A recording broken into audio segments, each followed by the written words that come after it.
What if nag-crave ka na gusto mong kumain sa labas tonight? And what if kung wala ka naman ng pera? Paano naman kung yung what if mo magkatotoo? Eh di sana all na lang talaga kayo. Wala nang what if dahil eto na nga yung manlilibre sa amin ngayong gabi. Lumipad pa nga siya galing ng Marilao. O, di ba ang special ng idol nyo, dinayo pa talaga dito.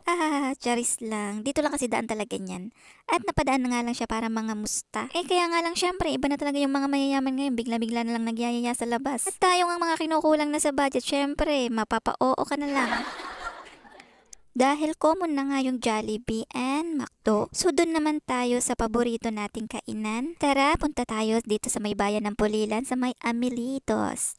So yan, yung pinaka-favorite ko lagang kainan pag umuwi rin naman ako ng Malolos. Ilang beses ko na rin kaya siyang piniplex. And here we go, at nakarating na nga kami dito. Tara na nga, pasok na tayo dito kay Amelitos, Pulilan. Namiss ko talaga yung soup nila kasi medyo matagal na rin naman na hindi ako kumakain dito. Yung napili naming table is dito lang talaga malapit sa labas para medyo malamig. So eto na nga, naka-video na ako dito sa menu kasi pag titignan ko na hindi naka-video, hindi ko siya nakikita. Katulad nga din ng palagi kong ino-order, syempre chicken barbecue nga lang. Habang nag-aantay nga, hihigop muna ako nitong sabaw nito at sobrang sarap nga talaga niya, nakadalawang hingi din ako. Syempre, kailangan sulitin natin yung Anli. Anli soup, Anli gravy, Anli rice. Naka 1.5 rice nga lang ako dahil sabi ko nga, diet pa talaga ako sa mga panahon na yan. Sayang ang Anli rice kaya nag-Anli soup and Anli gravy na lang ako. Diyan na lang talaga ako bumawi. Ang sarap din kaya ng gravy nila, dinamihan ko. Wish mo lang sana wag kang alam nyo na kung ano yun.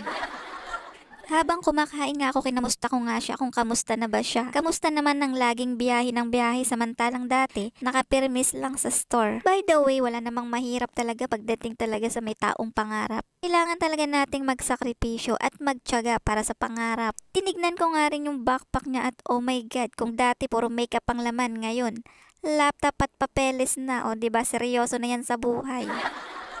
Ito na nga yung pinaka-final part at nagbayad na siya. Thank you sa libre, sa uulitin. Aba, nasanay naman to.